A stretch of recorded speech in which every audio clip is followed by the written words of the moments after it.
in the future. So thank you again, Alan, for having me. It's a pleasure to be here. One thing I wanted to share was, I know you want me to talk about, I'll cheers to you with my LaCroix water. I'm trying to lose some pounds here.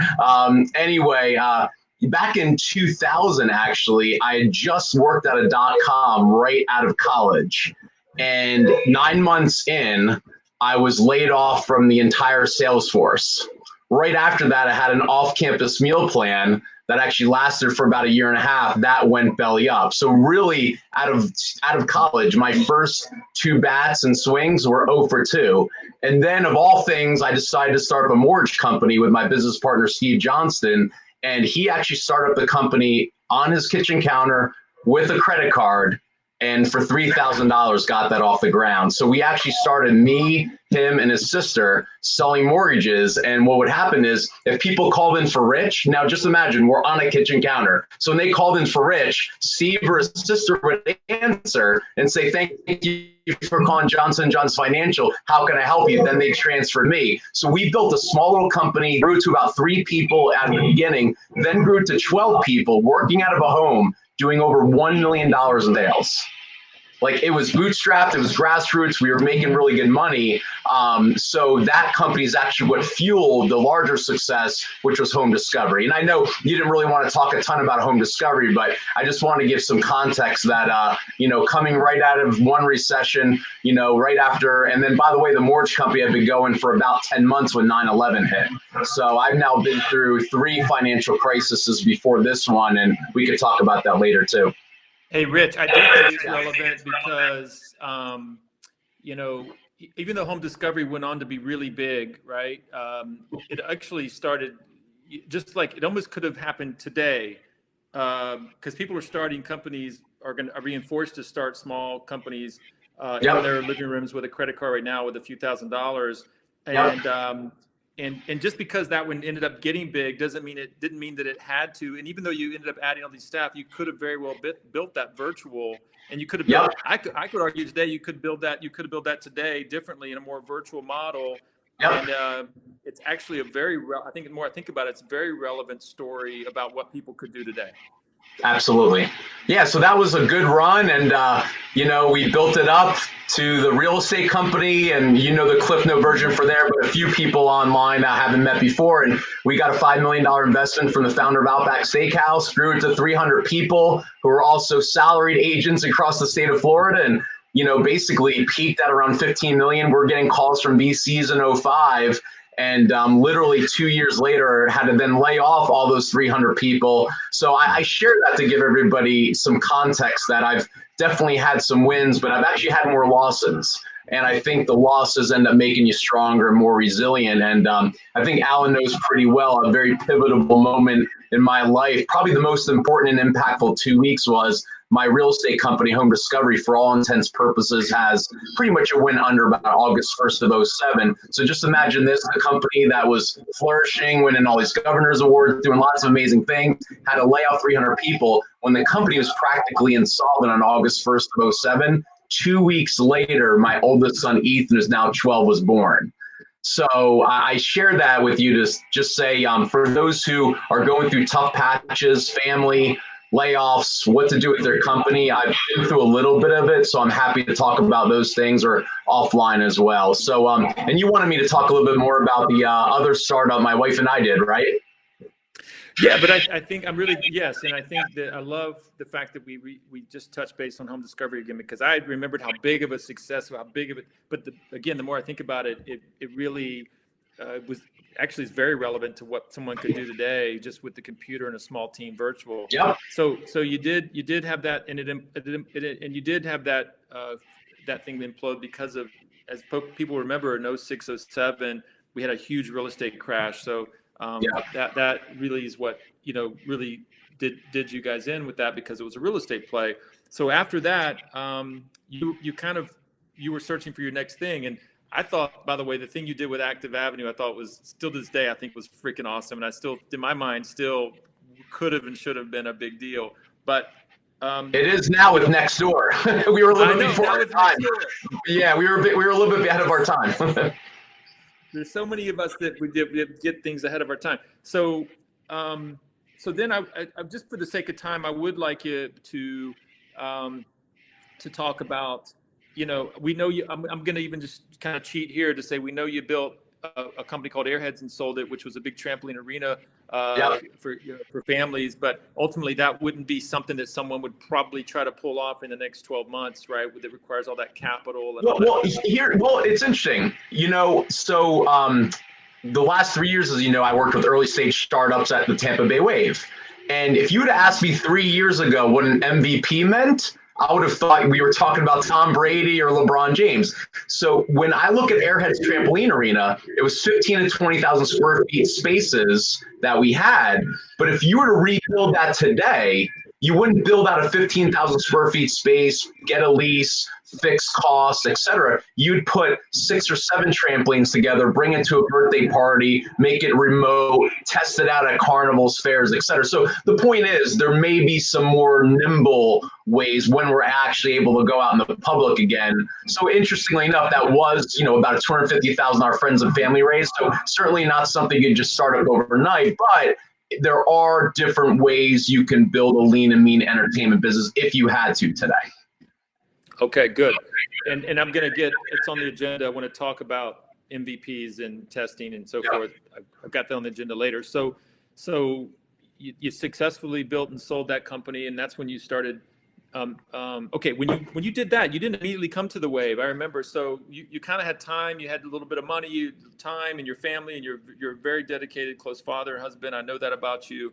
And I remember you calling me, and you were like, Thank you. You're obviously a bit obsessed with franchising, and you looked at a lot of different models, and then ultimately you and Laura settled on this one that you guys kind of invented yourself. Talk about how it came to be, My Social Spa.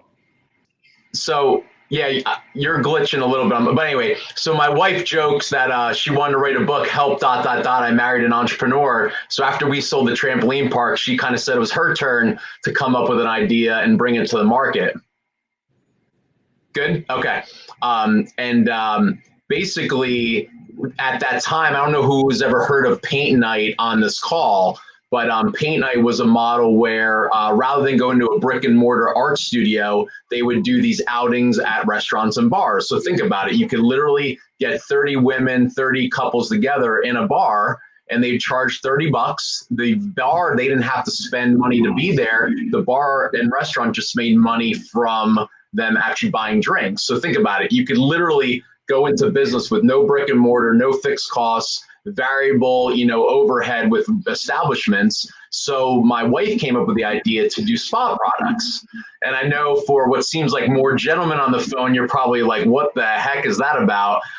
But literally sugar scrubs, soaks, and bath bombs. And basically, I actually brought a little flyer to show a little old school. So this is a flyer of one of the first ones. 30 women at a local restaurant paying $35 a piece. Okay, do the math real quick.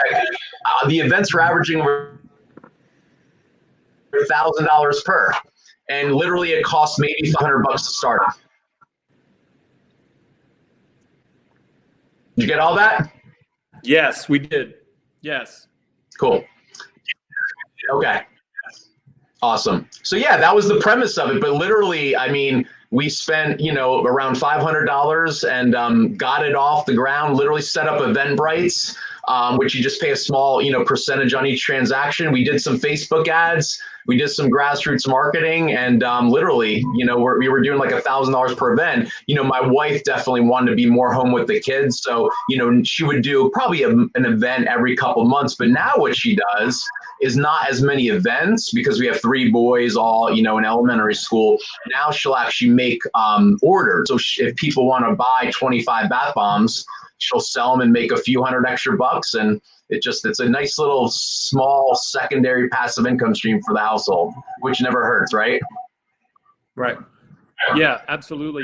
So you guys were going pretty big there for a while. But there was a lot of work in those events, but you were at some point, it probably became maybe, did you scaled it back a little bit, I would guess, because of the amount of work that went into it? Yeah, you know what? Here's the thing. We could probably have a whole nother call on spouses working together. Probably no surprise to you. I wanted to make it big. I really wanted to develop a licensing model and scale it out the way Paint Night did. So here you have me saying, hey, let's go, go, go. And my wife really just liked doing the event. So it created a little, a little dynamic. The challenge was the amount of setup for each event. So it was decently, for the day of, you literally had to bring 30 bowls, 30 sets of products. So, but there's a way that you could scale that business now, more online, more kits, more teaching. And she's actually going to start doing some online classes and selling some pre-done. So yeah, so, she's been at it now for 3+ years. And like any business, you have to learn and adapt and pivot. And think about it. If this was a national licensed business right now, I mean, it would be practically done if you think about it. I mean, a lot of businesses will always evolve and find another way, but literally physically doing these in restaurants just wouldn't be even an option right now. So got it.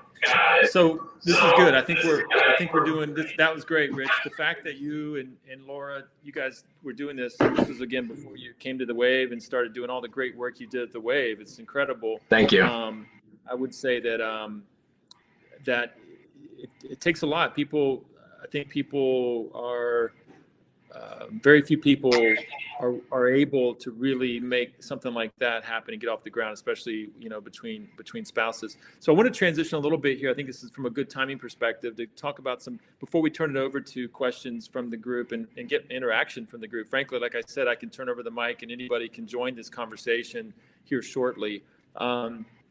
Let's just go right to some advice. So what would you, and I've got some answers to this myself, what would you tell people right now? I mean, this is a crazy, interesting moment in time right now, right? What would you tell people right now that have lost their job or fear losing it very soon? What are you telling them, and what would you tell someone right now with all the experience you've had before, in your companies, the Wave, My Spot, all of the things you've said, what would be the message? Well, what's interesting is I'm talking with a lot of early stage technology companies and later stage companies that are pretty large, and almost every single one of them is planning for the next few months to be even extra dire, extra challenging, revenue dropping off. So if the companies that people are working for today haven't had the tough conversations or the layoffs or the furloughs or the percentage decreases, they are having them, and they are wondering when the right time is. So on an individual level, and I've had to do this many times, I would become as lean as possible at your household. Think about a lot of the day-to-day things. It could be lawns, it could be pools, it could be, cable. I would highly recommend going lean as possible, anything that's not necessary. So part of this, and everybody's got unique situations. Some people have more reserves than others. Fortunately, a lot of the banks are going to work with people on their mortgages. But, candidly, 10 years ago, I wasn't lean in my household, and I had a lot of things I had to work down and work through. At this stage in my life, I rebuilt my life in a much more leaner way. So I'm fortunate to have prior downfalls, but I definitely think now is a time, whether in your business or your personal household, I think you gotta, there are opportunities in this marketplace, but I think I've never heard somebody say that they wish they would have, or basically they always regret not making decisions sooner. So I'm still talking to people and companies today that are very optimistic, and I'm not trying to paint a doom and gloom here, but I think people have to be realistic, and I think they have to act as if. So if you have a job right now and your employer told you we're not, going to impact your job, I sincerely think they mean that because they're looking at this from an optimistic standpoint, but I would start acting as if you won't have one in a couple months. Does that make sense? Rich, that is the best advice anybody could put out right now. I could not agree more. We plan for the worst, hope for the best. It's a cliche, but it's true right now. And I'm with you. Just consider yourself not having a job. If you are holding on to one, just start acting as if it's not going to be there next week or the week after. Again, feels doom and gloom and negative, right? And I get a little irritated when people say to, don't say to me, but they sometimes do, or generally like, well, we just need to be really positive and let's don't hear negativity. I say, screw that. Screw that. If you've like me, Rich, as entrepreneurs, you've scraped the bottom hard, and I've scraped the bottom hard in my life as well. Any entrepreneur worth their salt has. And I've also been laid off. It was like 15 years ago during that first bubble that we had in 2000. And I don't have time for my story, but I've had plenty of really tough financial situations due to my entrepreneurial efforts, right? Which have bitten me in the ass half as many times as they've done well. So people like us, we don't mince words with this. Get your hopa glasses off and your happy glasses off and go plan for the worst. And it doesn't mean you have to get negative or anything like that. Just to your point, start imagining what life would be like in the next 2 to 3 months if you didn't have that paycheck. What would you do today? I think it's something you kind of said earlier. What would you do today to make that better, right? And there's so many things you could do today. Not only can you make those cuts that while you can do them before it's too late or before you have to, but you can also work with different creditors, whether it be mortgage, whatever you have in your life. Look at everything right now and start laying the groundwork for that. And if it doesn't happen to you, then you just get to continue to pull through that and benefit. But if it does, then you're ready. Yep. Right. I love that message. So next question here. And by the way, the other thing I would say what I wanted to say with that question was, okay, let's go one level over. Okay, that's out. That negative stuff is aside for a second. Sure. What would we say to them about making money? What would we say to someone about ways to make money? Income. So let's start there, because I think that's actually more important than cost cutting. Well, it's interesting. There's an old Warren Buffett quote, when people are greedy, be fearful, and when people are fearful, be greedy. And one thing that I've been looking at just from a secondary, income perspective is there's a lot of people right now that have cash flow positive, simple online e-commerce businesses, and they need cash. Their spouse just got laid off. They're hurting. I've seen some incredible opportunities to buy businesses right now. People are in tough positions, and I'm not trying to paint a picture that we should be jumping on other people's hurting times, but the reality is it might be worth them to offer 50% less for their business simply because they need the cash today. I mean, people take out second mortgages because they need the cash today. So, and I'm talking, there's one, Alan, that I found the other day. It was a pretty positive, cash flowing about $6,000 a month. They were looking to sell it for a pretty high number. They've come down tremendously to the point they would allow $6,000 as a down payment. To get started. Literally 6,000 in, and it's a business that's not being impacted by this. So you can make your money back in month one. That's not normal. So I think looking at the opportunities in any industry and seeing, like, there's a deal announced from Early Stage Investments for an online event company. So I think looking at where the market's going and how behaviors are changing, I think those are the things we need to be thinking through right now. So again, when people are greedy, be fearful. When people are fearful, be greedy. And that could, by the way, that's buying real estate, that's stocks, you could apply that to a lot of things. But again, everybody on the call is probably in different situations. So I think taking some of the individual questions will be helpful too. But I think part of it is, you have to be thinking differently right now. Absolutely right. I just put a question out to the group. If anybody wants to join in on this conversation, I'm taking questions over chat, but also if any, just you can write it to the chat and I'll read it out loud and we'll take that question and deal with it, or even a suggestion, whether it be a question or a suggestion, or just we're all here. We're trying to actually help each other. Rich and myself are by no means experts here. We've been through a lot. We're not young birds anymore. We've had a lot of talk for yourself, Alan. We've had a lot of entrepreneurial up and downs, and some really tough downs and some really big ups, honestly, between the two of us, right? So it's we just feel like we've got a lot to share. We've got some energy and some creativity mindedness here, but we really want to hear from folks out there. We want to share information. If somebody has like, hey, a better idea, or hey, here's something you should tell, because ultimately we want people on this call to be informed, informed, inspired, and, just and to share, right? So I would just encourage anybody to throw me your comments and questions into the chat. And if you want to be thrown on microphone, just say that as well. Rich, my next question, really and by the way, I guess I should answer that question too.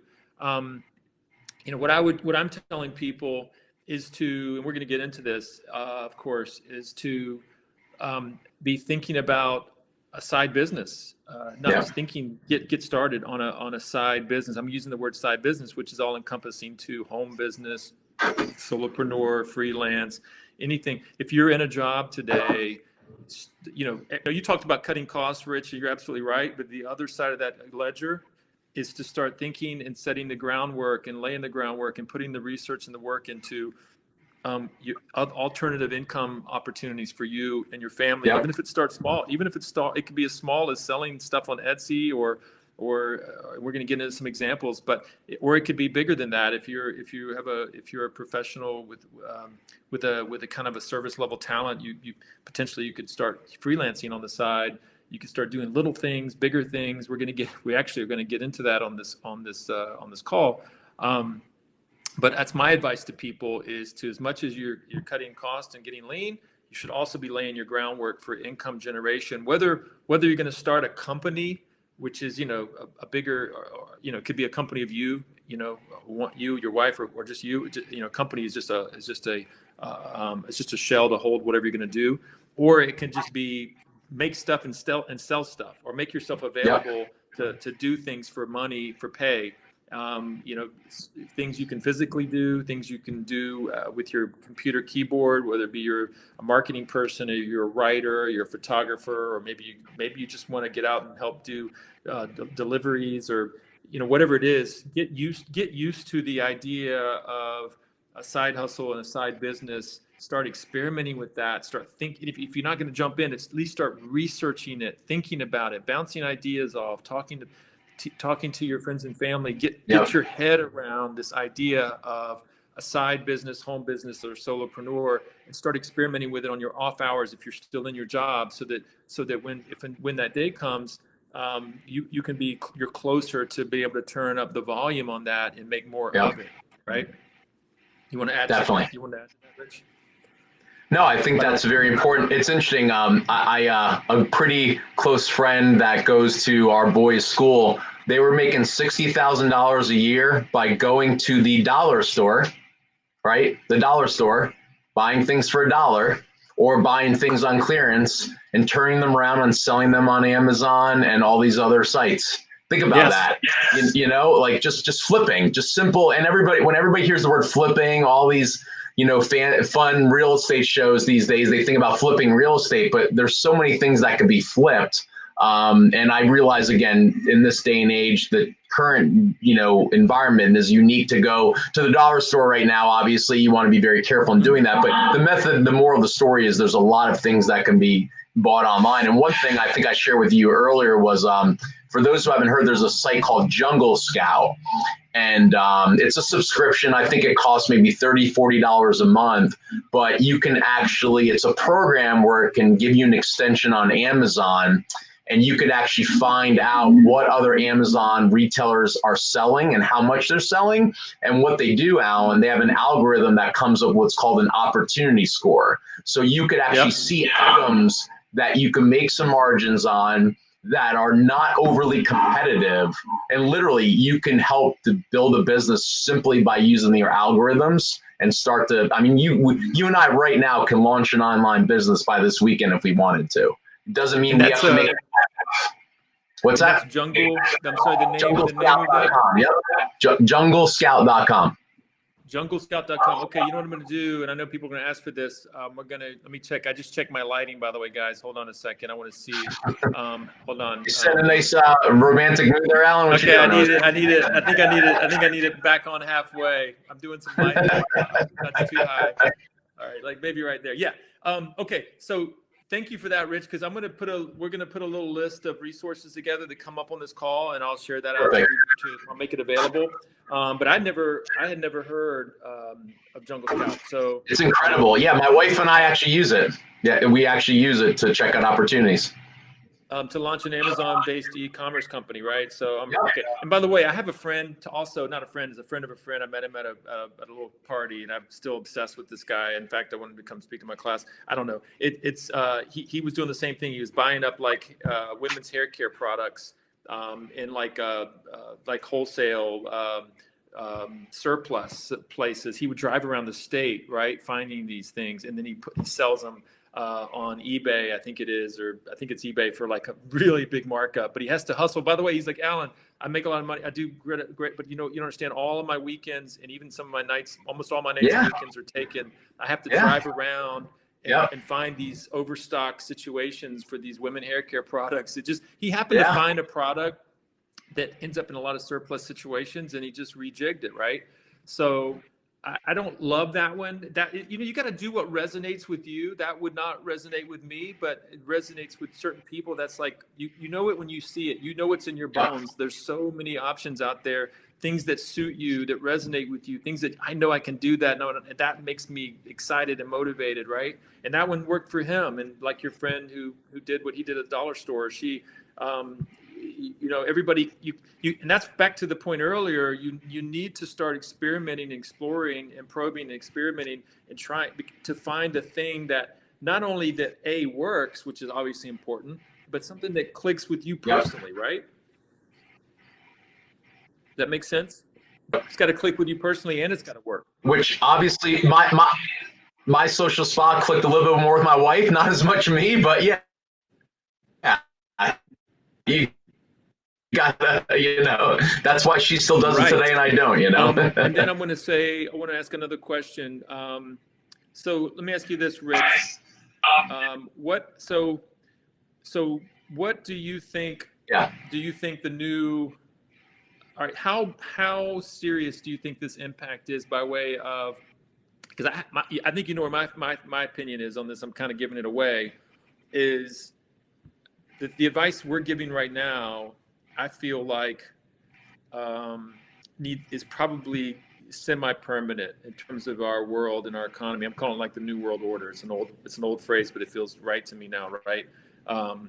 That this is not like a quick fix in between kind of thing. I feel like this very well could be your thing forever in a big way. Are you feeling that also, this kind of side business thing? The important, when you said the forever thing, do you mean the coronavirus and the impact it's having on the world? Okay, got it. I mean the economy. I just don't feel like the economy is going to come right back. I don't think like the economy is going to come back to what it was. I'm not saying the economy will be depressed. I just feel like it's like forever changed. I feel like when we do come back, when the economy does come back and be strong, maybe it's a few months or whatever, maybe longer, that a lot of us are going to be doing something very different, and it's going to be along the lines of what we're talking about right now. That's how I feel. I generally think that people do have relatively shorter term memories. I think this is devastating right now. It's changing people's lives. We've now lost more people than 9/11. So there's no question everybody's going to say, where were you when this happened, and talk. So I think this will impact human beings forever. I don't disagree with that. I think what's going to happen though, when the economy rebounds, a lot of things will go back to the way they were. What I do think might happen, a lot of companies who got a lot of their business from trade shows, conventions, I think there's going to be an extra sensitivity. I actually think a lot of people are going to get smarter and more nimble and leaner with how they run their companies. But I do think that generally people are going to go back to their normal day. And I really am optimistic that the country is going to be a lot more prepared for the next one. That, I was on a phone call with an entrepreneur earlier. He's always being challenged by investors. How will your company face a downturn? And he said, oh, we'll do this, we'll do this, we'll do this, but he's never had to face one. And now he's facing it. So I have a sense that that I truly think, maybe I'm an optimist too much, but I do think we will come out of this. It's going to take, I think, a good year to fully come out of it. But I do think we will. Yeah, and I do too. And I want to make sure that, my statement and question came across. Like I said, when we will, of course, and I agree. I just feel like we're going to, and we don't have to dwell on this too much, but I feel like we're going to be forever different as an economy. I feel like there's just going to be a dramatically larger number of people that have had to figure out how to generate income for their families the way that we're talking.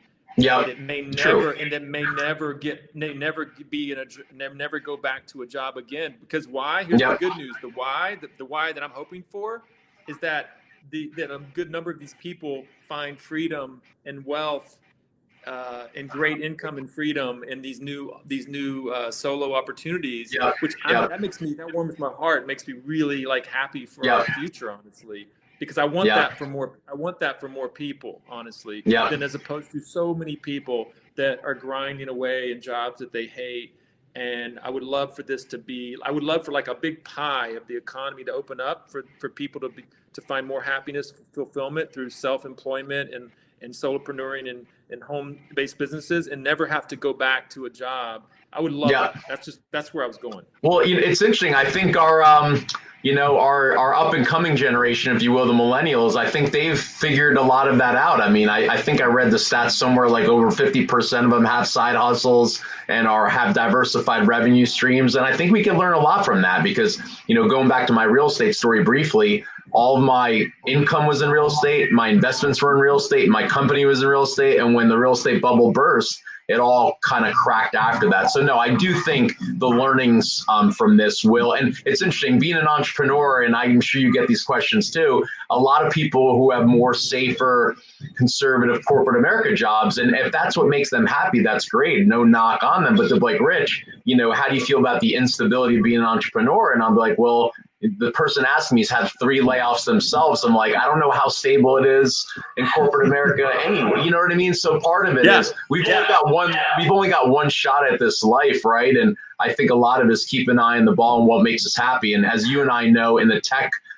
sector that we work in, at least in the region, a lot of people get caught up with building the next unicorn, $1 billion company. Yeah. I think there's like 300 plus in the world.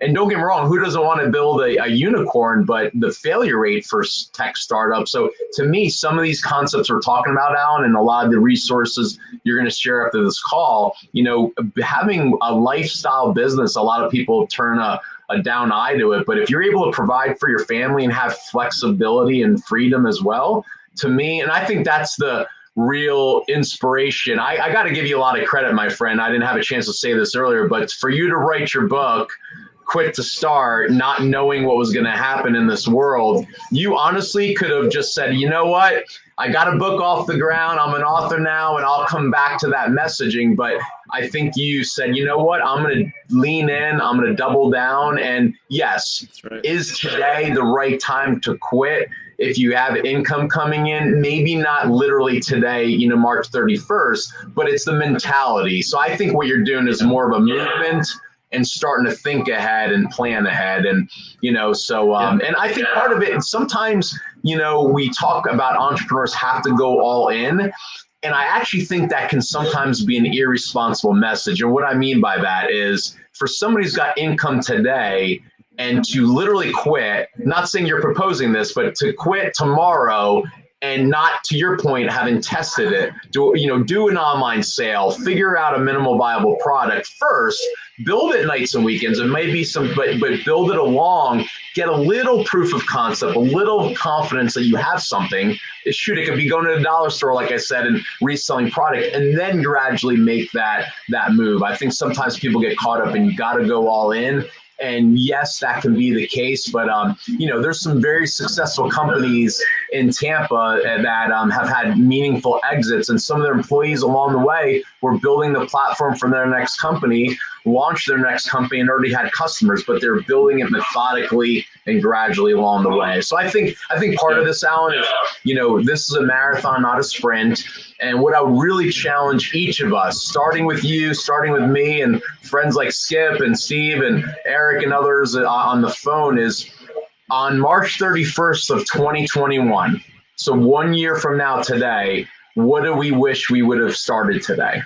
When I say started, not necessarily a company, but brainstorming, planning, so we think, day to day, oftentimes 1 year from now, what do we wish we would have been thinking about today? That's right. Eric just said good advice. We have one other comment here I want to point out. So one of our viewers, Steve McCormick, says, any thoughts about analysis paralysis? I thought that's a good, brave question, right? And he's right. So we're sitting here talking about,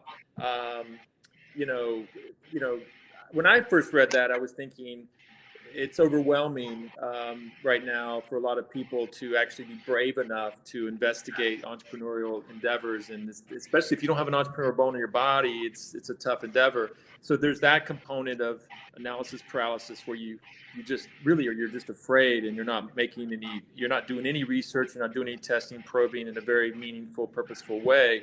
But then there's the other kind of analysis paralysis that says, hey, you're over researching, you're over analyzing, and you're spending all your time and not pulling the trigger.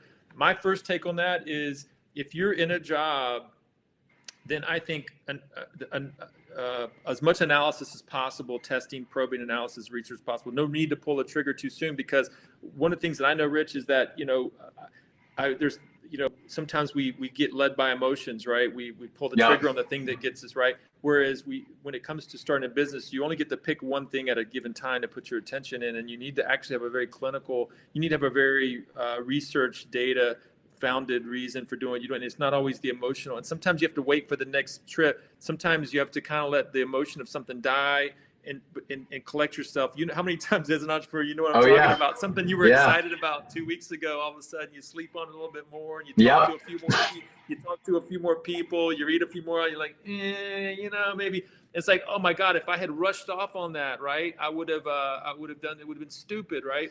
So I like analysis paralysis. I don't like the word paralysis, but I like a lot of analysis if you're in your job. Yeah. If you're already out of a job and you're on the clock, you got to speed it up, and you can't afford paralysis. You definitely have to go. You definitely got to get your fast short list going, do as fast research you can, and make some calls and make some moves.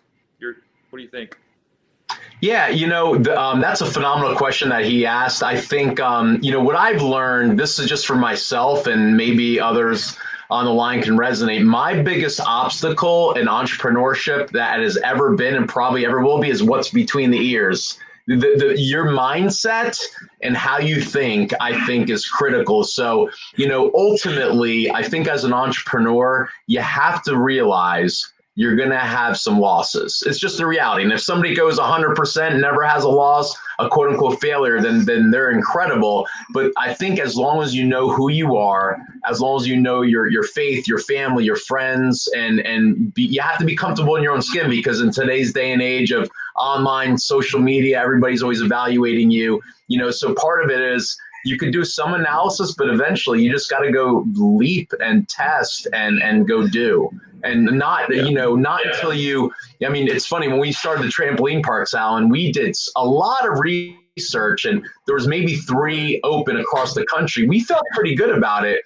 But bottom line, we didn't know until August 13th of 2010, the first day we opened, that we had something, so ultimately analysis is good. But when it gets to the point of paralysis, then you just you gotta have a good support group. And I think, things like you're doing, Alan, there's peer groups out there, there's online forums for Amazon businesses, any type of business out there. So I think you need a really strong group of people that will help you think through it and be great mentors and advisors too. Yeah, and that's what right. Maybe it was around 10 years ago when I was starting different companies. Maybe I was just a little bit naive to it. But I think in this much more connected world we live in, whether it's in-person forums or online ones like this, I think, so if I was anybody on the call or myself starting up a new business today, there's no reason you should just do it on an island without going online, Googling resources, talking to people who've done it before. I mean, the opportunity to learn from others' mistakes is greater than ever before. Wouldn't you agree, Alan? Absolutely. It's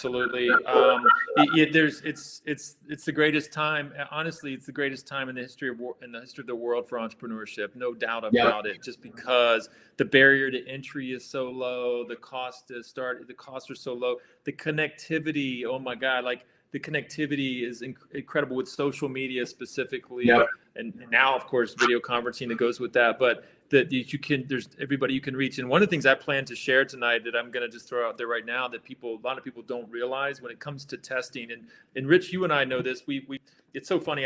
In our world of startups, we, like you said, minimum viable products and testing and we call it validation, customer validation. These things become normal and encyclopedic knowledge for us. But the people that are in jobs who've never done entrepreneurship, they don't truly understand this. In their minds, entrepreneurship is getting the big idea and then going all in, like you said, and coming up with the big thing, but really a true, really well-heeled entrepreneurship is about testing and about adjusting. It's like anything else that way. And one of the things that's interesting today I wanted to share is that, because I was trying to brainstorm tonight, like how do you build an audience and how do you find out if something's going to work? I don't know if many people know that like Facebook ads and Instagram ads, and this is going to sound hilarious, right? But Facebook ads and Instagram ads, which they're intertwined, by the way, the same platform, is relatively ridiculously cheap. And I guess you could say Google AdWords as well. You could throw Google AdWords in there as well. And the fact that you can test keywords and messages and see what people click and respond to is just incredible. And so the ability to do that, to know before you go, is easier to do nowadays than it was before, because before we had websites and we didn't have a way to get traffic and eyeballs. But now, like was said with Facebook and Instagram, you can do stratified advertising. You can see who's clicking on your ad. For $10, you can spend $10 and get like I'm not even exaggerating. For $10, you can get like 5,000 people to view your ad on Instagram and Facebook for $10. And either they like it or they're clicking or whatever. Are you freaking kidding me? Right. So, and I'm doing that right now. I'm doing that a lot with my book and some other things that I'm doing. And it's cool. And in fact, I heard Kevin Harrington talk about it in his last podcast. He's a local person here, and he did a podcast with Rebecca at Lucchi, and he mentioned that he used to have to spend $50,000 to $100,000 to test a product on TV. It was an infomercial, and he invented the infomercial, right? Kind of, he gets credit for that. He used to spend $50,000 to $100,000 to test something, right? That's literally, legitimately what they had to spend. Yeah. Now, $50 to $100, $500 at the most, right? It's dramatic. So I want to throw that out there. Yeah, think about the cost to build a website 10 years ago. You might have to drop 50 grand to build a website, right? 10 years ago, and now you don't even need a website. $10 for Squarespace. If you even need Correct. A website, right? Because if you set up a Facebook page or something else, there's so many free destination places out there. Correct. So, like you said, this is an unprecedented time. I want to check the comments while we're at the top of the hour here. Give me 1 second and see if we've got any other questions flowing in. Anybody else want to throw any questions in, or want me to throw them on microphone? Who's brave enough to get on mic? I'd love to hear from somebody. Eric, Eric Paul, are you feeling lucky tonight? I'm going to unlock your microphone, Eric, because we know you and we want to hear from you. Eric, you there? Eric Paul. Eric's a true entrepreneur, dad of 7. There's a little lag, Eric, but hopefully there you are. Go ahead. I think I heard you. Hey, Eric, your mic is live. You guys hear me now? Yeah, there you are. Yeah. Hey, sorry, I was actually on a conference call with a. So yeah, thanks for. Good for you, my friend. Good for you. I'm just really glad that you had Rich Heruska on, Alan. I have been telling so many people I've been so privileged to be like the last wave cohort that got to experience the Heruska power. So it was such a pleasure being in the wave. It did so much for our company and personally. It's stellar. Thanks, my friend. So yeah, I guess I'll talk a little bit about what we're doing and how we've kind of pivoted in our current business model. So as you know, Exium, we've been commercializing this game changer new medical device, 3D printed casts. And for about the past month and a half, it was looking pretty dismal. All of our clinics that we had lined up to meet with, it seemed like they had their initial COVID-19 freak out where they had to figure out their process, and they were just going nuts. But at this point, one thing we've done with Exium is reach out to all of these companies and really educate them on the product and tell them, look, right now you're having patients come in and you're putting this big hard virus sponge on their arm. It's not very hygienic. We're basically selling the sizzle at this point, right? We're telling them, look, we have this waterproof, breathable, washable cast. Yep. And it comes straight out of a UV curing oven, which kills all viruses and goes right on the patient. And so we've generated a lot of interest from companies who've been kind of on the fence, because now they're seeing an opportunity to pivot in their own business and onboard a product that's going to be there for the long term, whether we have wave 1, wave 2, wave 6 or 7 of this thing.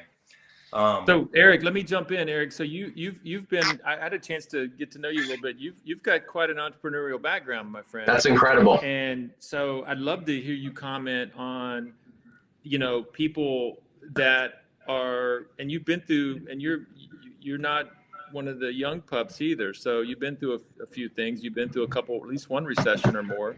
Yeah. Can you comment a little bit on this subject tonight of, how to get through tough times if you've lost your job, or you're getting ready to lose your job, or you're trying to create a side business. You've done all that. I remember. Yeah, absolutely. So yeah, back in 2008, it was pretty rough. I was actually a car salesman in Alaska, and whoa! But I was killing it, buddy. I won a trip for some of the most hunters that year. A car salesman in Alaska. I couldn't have written that any script any better. That was. So that's awesome. Like you guys, I've had my ups and downs, and I've had plenty of missed opportunities that I've learned from. And you were right. I love that quote. When people are greedy, be fearful. When they're fearful, be greedy. Back in 2008, everything crashed. I remember, I was working at a dealership, and they were talking about how Ford stock was, less than $1, and you could pretty much throw your money at the board and hit anything and make a bunch of money on it.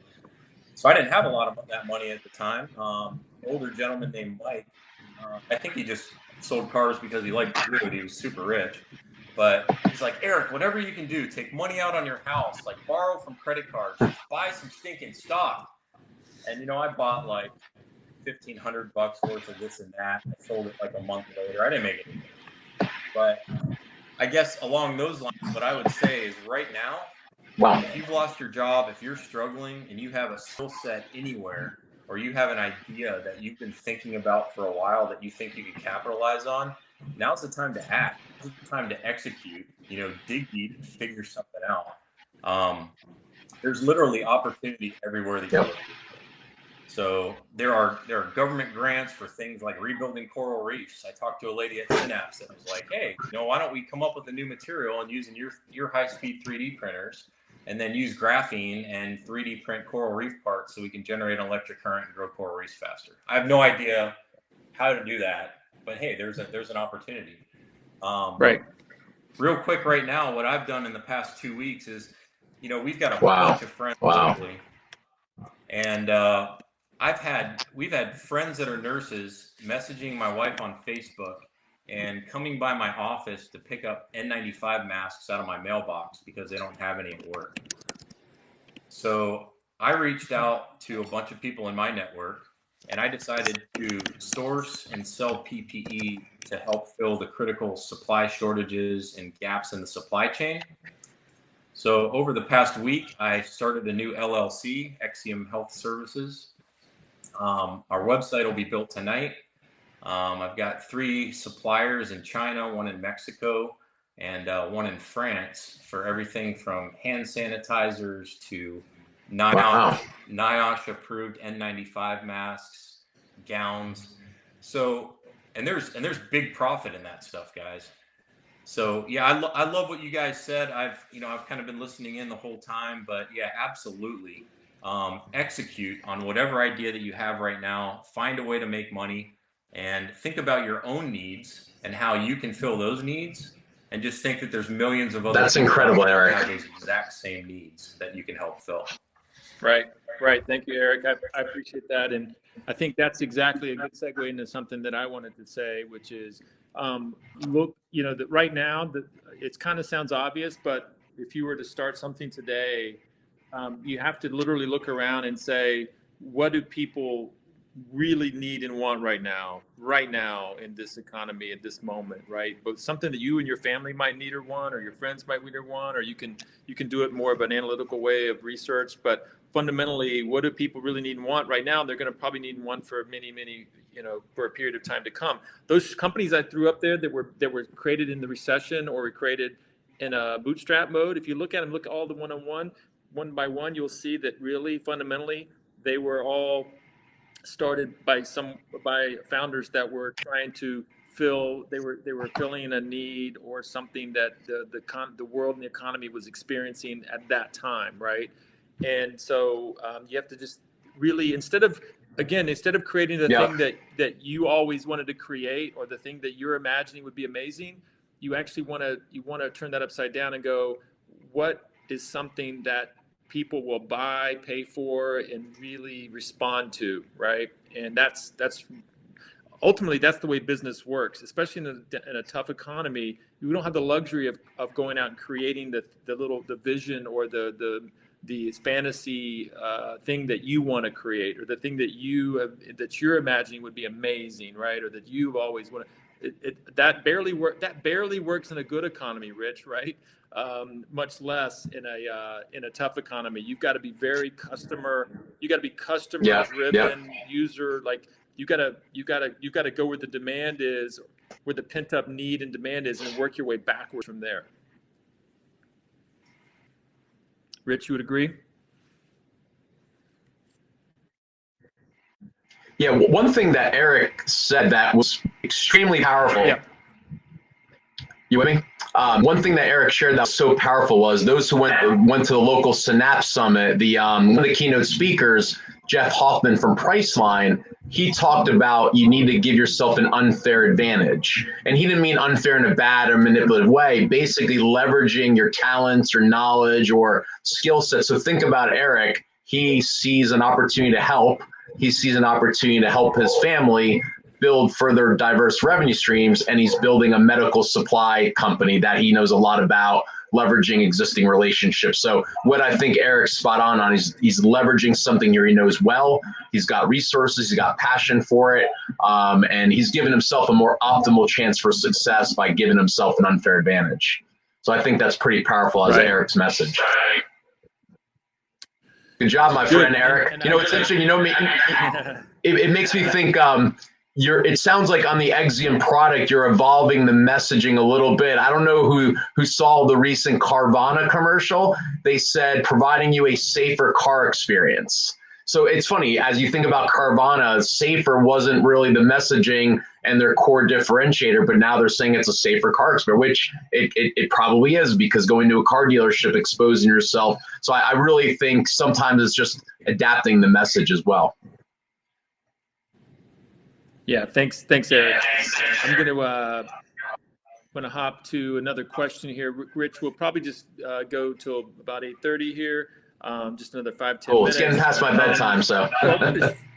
Yeah, absolutely. I wanted to share, a couple of things. I mean, you and I did a little brainstorming prior, and for those, I'm just going to rattle off some things. For those that are that have services ideas for after hours or weekends or side, there's all the platforms like Fiverr and Upwork and TopTal and Freelancer and People Per Hour and Flex Jobs and Simply Hire. There's a lot of platforms out there, and for that, and that's kind of on the white collar kind of job world, and then there's on the trade blue collar world, you got Thumbtack, TaskRabbit, and Local Solo. So if you want to get out and do physical things, those things are there to connect people with jobs and writers. If you're a writer, an artist, or you have a kind of on that side of things, obviously there's things like Etsy and Cafe Press and Shopify and even Amazon reselling, eBay.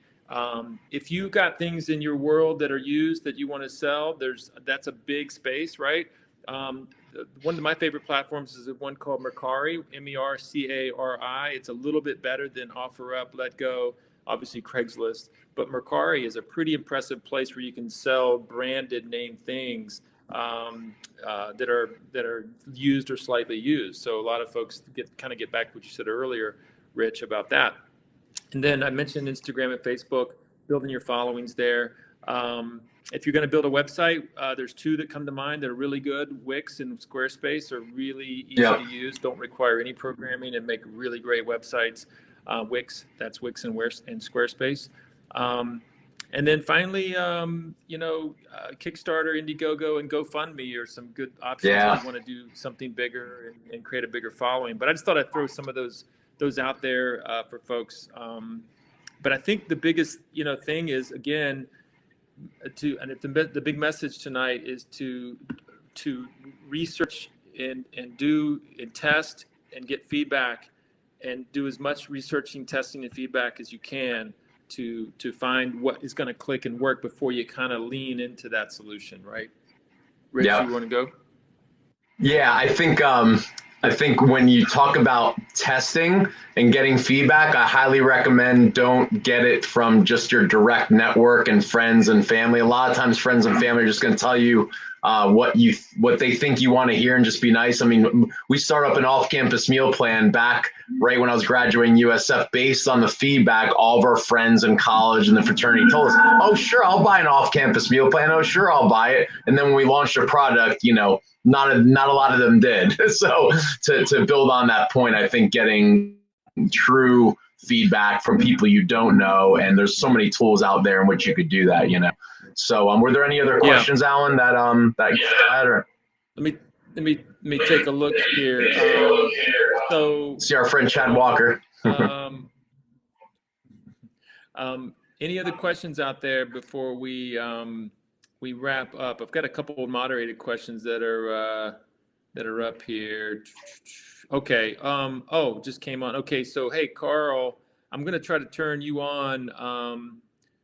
For some reason, Carl, Carl's one of my favorite folks out there. So I'm going to try to get his mic turned on. Okay. So Carl, if you're still out there, I've turned your mic on. There's a little bit of lag sometimes on it. So let's give it a second and go ahead and try to speak and see if we can get you on. Okay, can you hear me? Yeah, there you are. Hey, Carl. Okay, great. Hey, nice to meet you, Rich. Good presentation by both of you guys tonight, by the way. Thank you, Carl.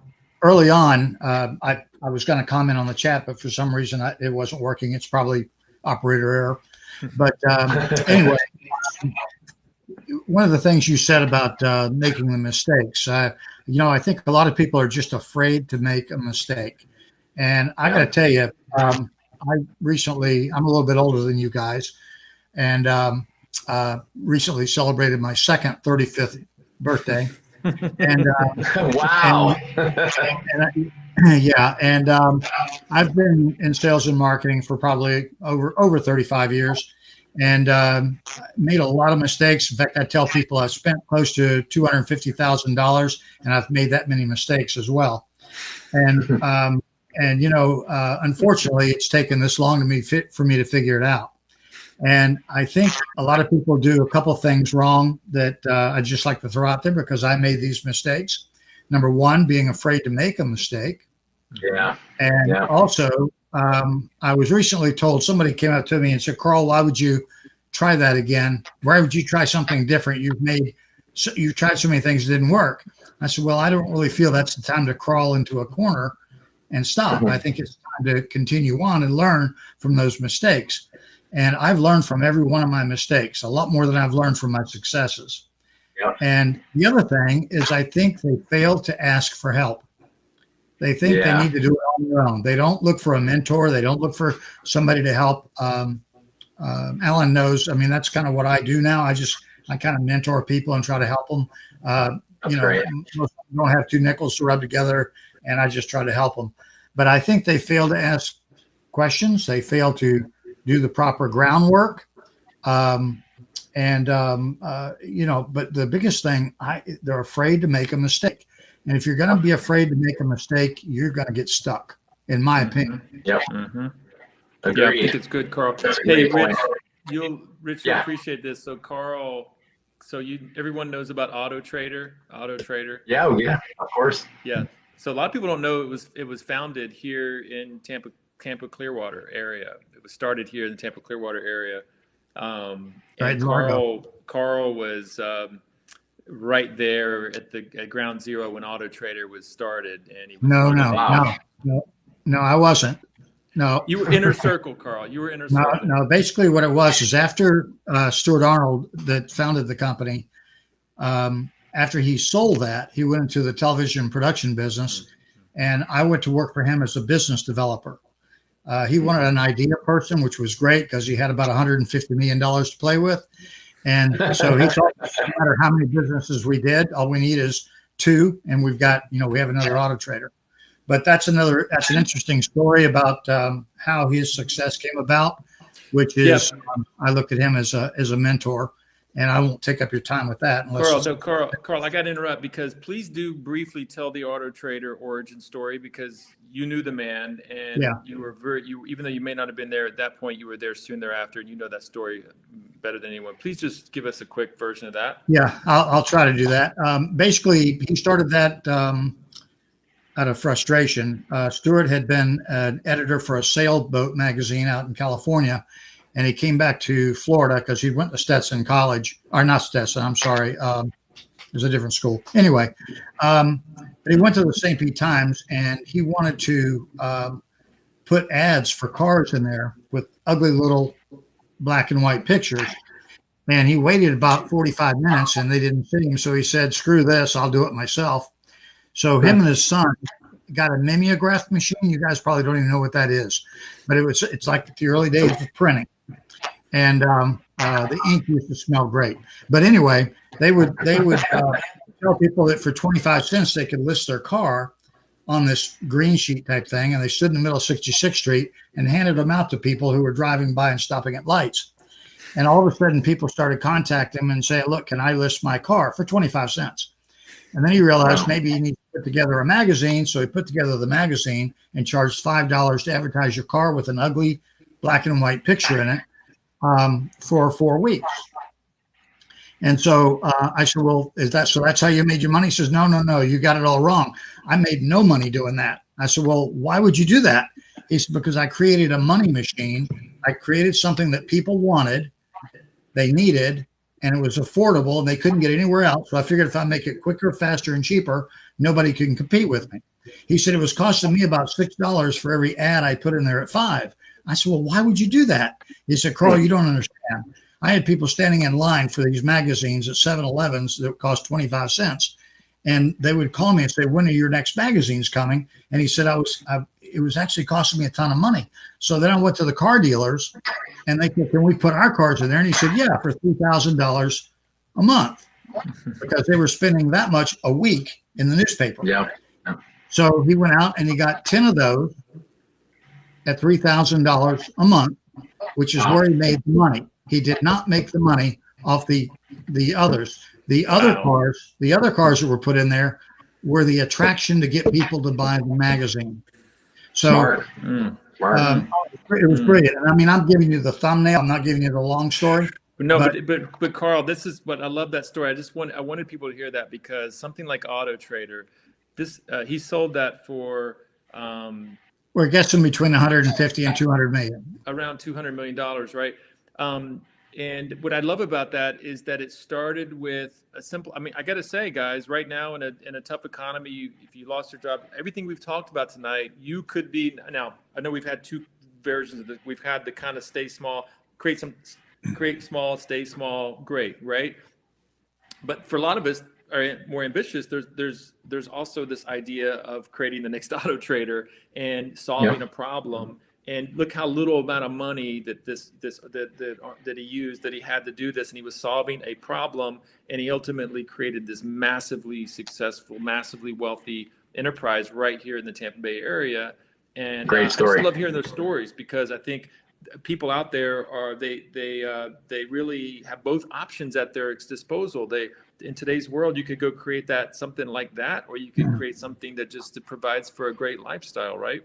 Yep. Carl, you got any closing thoughts on that? No, other than that, and of course, I started at Publix when I was 16, and I got to know Mr. Jenkins, the founder, personally, and he did more about teaching me about people and how to treat people and how to make money. And I've always heard, my dad used to say this. He'd say, "Why on earth would somebody, why would you want to start at a gas station when there are so many gas stations?" But that's not the point. The point is have a better gas station. Yeah. And what Mr. Jenkins did is he prided himself on the customer first, the employee second. If there was anything left, he would take it. And he said, if ever gets out of that formula, he would shut the company down. And but he taught me a whole lot. Like I said, these stories would take a long time to tell. But I had him as a mentor. My father was an amazing salesperson as a mentor. I had Stuart as a mentor. But I always had this thirst for knowledge on how in the hell did you do this? And what people don't understand is you can go to people just because they wear more expensive pants. They're happy to share what they did because they're proud of it. Yeah, and absolutely. You can learn from that, That's right. But anyway, it's interesting, Carl, that you share about the culture of the customer first. Probably a lot of people have already heard the news that I guess Publix owns maybe 200 plus shopping centers. I think they've got 1,000 plus stores, but they own about 200 plus shopping centers, and they are working with their tenants on their rents right now and giving them some relief. So think about showing leadership and taking care of their tenant customers that are in their centers, knowing that they're going to be impacted right now. So that's an amazing mentor to learn from. Well, yeah, I got another real quick story about Mr. Jenkins if you have time. Yeah, go ahead, Carl. Okay. Everybody, have you ever heard of farm stores? It's the little drive-throughs where people would drive through and milk and eggs and staples. New Tampa had one of those. Yeah. Yeah, they came in the state. I'm going to say in the mid '60s, and they targeted Publix. And they figured what I'll do is I'll be less expensive than Publix. We'll be open on Sunday because Publix wasn't open on Sunday, and I'm going to take some of Publix's business. And if Mr. Jenkins was selling a gallon of milk for 50 cents back then, he would sell it for 45. Well, what he didn't realize is Mr. Jenkins sold a lot more than what he did. So when he would sell milk for 45, Mr. Jenkins would sell it for 40. And then he'd go to 35, and then Mr. Jenkins would go to 30. And so all of a sudden he heard that this man who started farm stores was almost out of business. He was almost broke. Mr. Jenkins got on an airplane and flew up to see the guy. I think it was like South Carolina, North Carolina, someplace like that. And the story goes that he told the guy, he says, "Why did you try to compete with a grocery store?" He said, "Well, I thought I could take a lot of your business by just selling the staples." He said, "But I have a whole store. How are you going to compete with me?" He said, "Well, it doesn't really matter now." He says, "If I don't come up with $10,000, I'm having to shut them down anyway." He said, he took out his checkbook and he wrote the guy a check for $10,000. He said, "No, I won't be able to pay you back." And Mr. Jenkins said, "No, I don't want you to pay me back. I want you to stay in business. I don't care if you run specials, but let's not compete unfairly." So he gave the man $10,000 to stay in business. And that's the kind of ethics that Mr. Jenkins had. So, and the reputation he had. He was solid. I was just gonna say, Rich, we obviously we have to take Carl to lunch soon, right? You get that? Are you getting that, Rich? Pretty obvious, right? So Carl, thank you for sharing that. I think it's really cool to people to hear that. Those are two huge stories. Oh yeah, that's culture right there. Ground zero with Publix, and also pretty close to ground zero with AutoTrader, and I think that's amazing. So Rich, I'm serious. We're gonna go take Carl to lunch. I'm not kidding around by that. I'll take care of that. So okay, and I want to check and see if there's any other a virtual lunch right now, right? yeah, that's true. That's true. So let me check and see if any other comments have flowed in. Carl, is there anything you want to say that when you jumped in? Is there anything else to add? I'm going to let you help us close this out, by the way, Carl. I think I would give you the context of an inspirational message for people that may have just lost their job or that think that it might be coming very soon. That's where I want you to take that one. Okay. Well, I've lost my job before. There's not many of us that haven't lost a job, and you just have a choice. You curl up in the corner, or you get back on your feet and you figure out what to do. Sometimes you have to back up a bit. You might have to go get a job, and be just over broke. But you go and you do what you have to do to survive and to take care of your family. But at the same time, don't let that stop you from trying to attain a dream if you're an entrepreneur. I mean, thank God we've got people who work for other people. We can't all be entrepreneurs. I guess we could, but we need mailmen. We need, people who work for other people. But if you have that entrepreneurial spirit, don't let losing your job stop you or what you might call failure. No, it's a lesson learned. But you're only good as the last day you worked when you have a job. That is as good as you are. And I used to work in the television production business. And let me tell you, every one of these people you see on TV are scared to death every day because they are so replaceable. And so if they're not doing a side gig, they better get one. Yeah. Excellent. So I think that's the best way we can end it. If you don't have a side gig, you better get one. I think that was a great closing message. Carl, I'm going to turn your mic off just so we don't get any interference. Thank you, Carl. I can't thank you enough, Carl. I really appreciate that tonight. It was really made my night, frankly, for this show. So, Rich, I think that was a great ending message. If you don't have a side gig, you better get one. And that's kind of what I was trying to say earlier. And it could be any type of way. It could be everything from Etsy to eBay to, whatever. Jungle, what was it again? Jungle Scout? Jungle Scout. All right. Yep. I'm going to go research immediately because I never heard. I'm excited to actually. It's you dropped the. It's really cool. You dropped the new one on me. I think they got a 14-day trial too. Nice. Cool. Okay, so thank you. Okay, so Rich, thank you everybody. I'll drop an email out to everybody that RSVP'd with just a little bit of summary of what we covered, and also a link to the recording, by the way. And I'm still working on the kinks on this platform, so apologize for some of the disruptions, but we're going to keep getting it improved. Rich, I'm going to leave the closing word with you, sir. How would you like to? What kind of message would you like to put out to people out there who are maybe a little scared, but also that are a little insecure?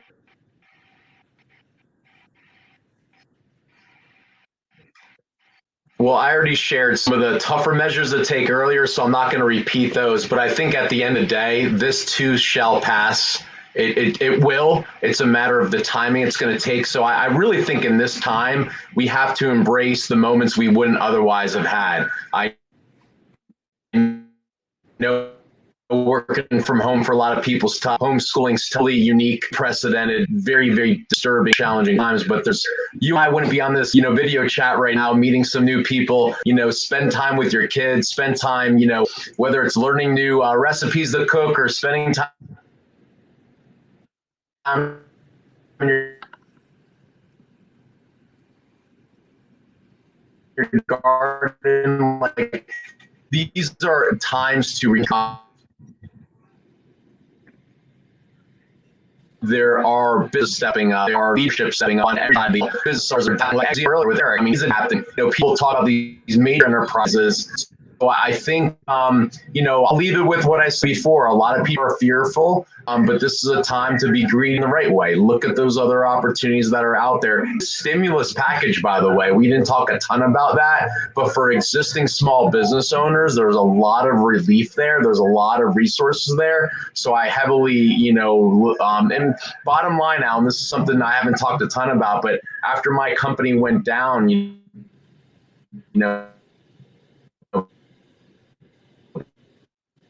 back in 07, I paid a ton in on my company. I paid a ton of time. I couldn't claim out of that because it's just a way to keep money on the family. So this is also a time out, in my opinion, not to be too proud. When we're able to transporting, if people need to drive for Uber, if people need to get a side hustle, and that's right. Like this is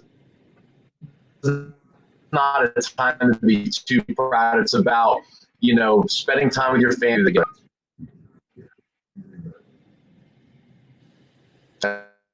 My friend. That's it, man. Thank you, Rich. Thank you, everybody. And I'm going to go ahead and sign us off. Yep. Thanks, Rich, for closing us out strong. And I'll look forward to seeing a lot of other folks on Thursday. And we are signing off. Thank you, everybody.